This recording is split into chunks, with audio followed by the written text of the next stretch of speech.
What lies beneath? The cosmic horror of the deep sea.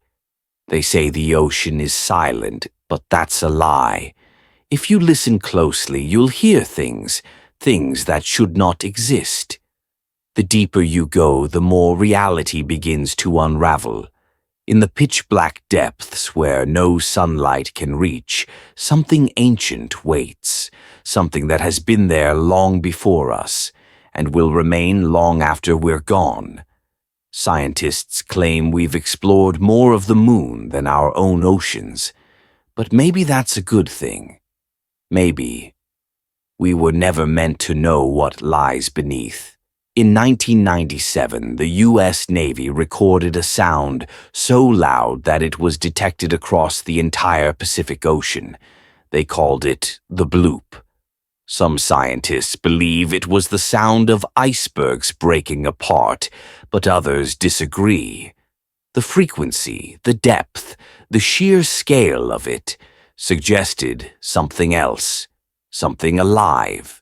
But if that's true, then what kind of creature could be large enough to make a sound that traveled thousands of miles underwater?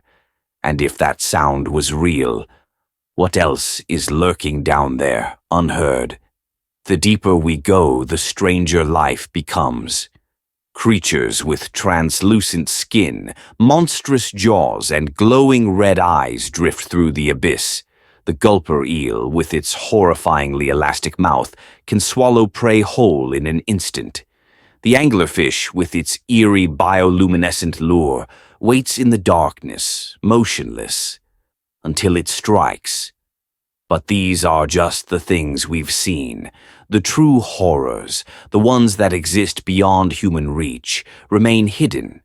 There are stories, whispers of enormous shadows seen moving beneath submarines, of divers who have heard something calling to them from the blackness. And then there are the disappearances, ships lost without a trace, entire crews vanishing as if swallowed by the sea itself.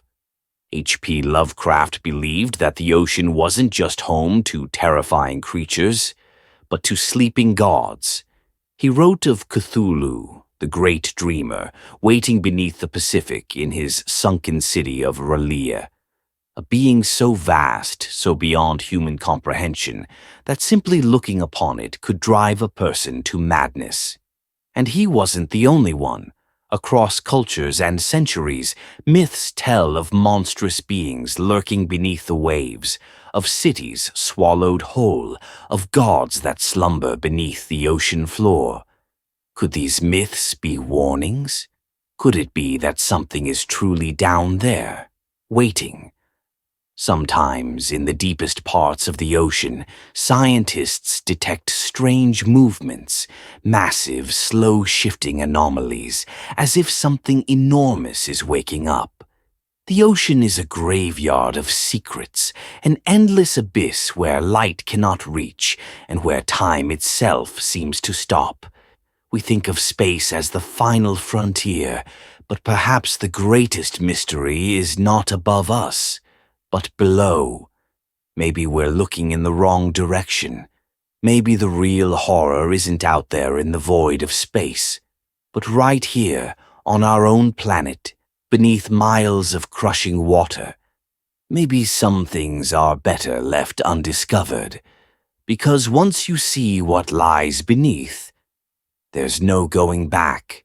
The ocean is a place of silence, yet it is filled with voices, echoes of things that should not exist. Some are the whispers of whales communicating across vast distances, their haunting calls carrying for miles. But others are sounds we cannot explain. Deep in the abyss, where the pressure is enough to crush steel, there are places humans have never touched, and perhaps in those places something watches us. In 2016, an unmanned deep-sea probe was sent into the Mariana Trench, one of the most unexplored regions of our planet. It was supposed to record data for 48 hours, but after just 17 hours, something happened. A strange noise was detected, something rhythmic, almost like breathing. And then, without warning, the probe's signal was lost. When it was finally recovered days later, its exterior was damaged, as if something had tried to crush it. The black box recorded only static, and something else. A deep, guttural sound, a noise that scientists still cannot explain.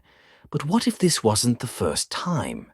There have been stories, legends of ancient mariners who spoke of things rising from the depths, sailors who vanished at sea, their ships found adrift, their decks empty, no sign of struggle, no lifeboats missing, as if they had simply ceased to exist.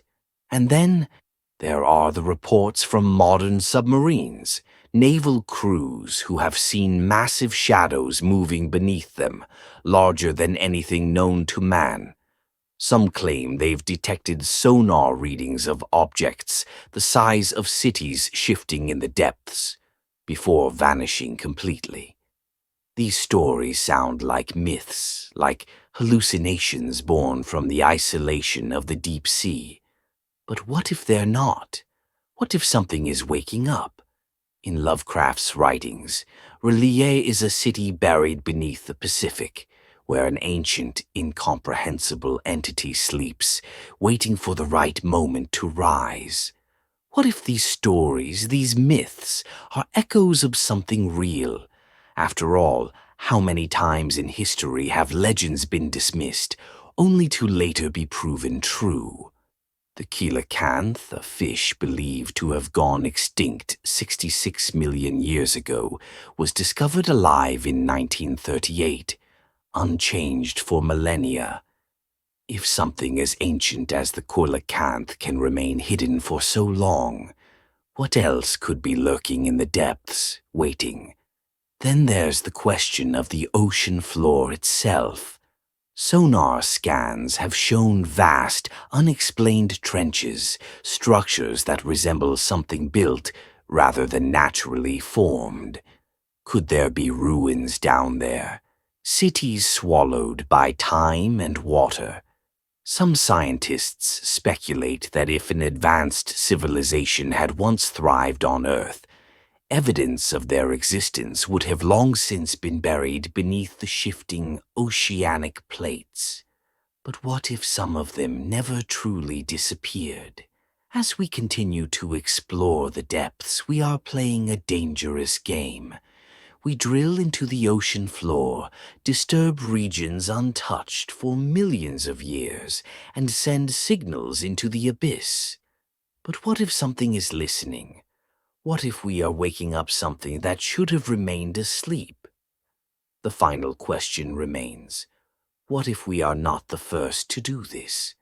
What if, long before our time, another civilization looked into the abyss and saw what was down there?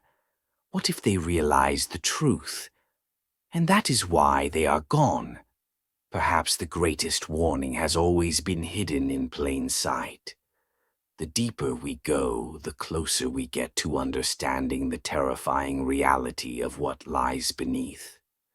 But maybe some knowledge is too dangerous. Maybe some doors should never be opened. The deeper we go, the less the ocean feels like a place, and more like something alive, something watching, something waiting.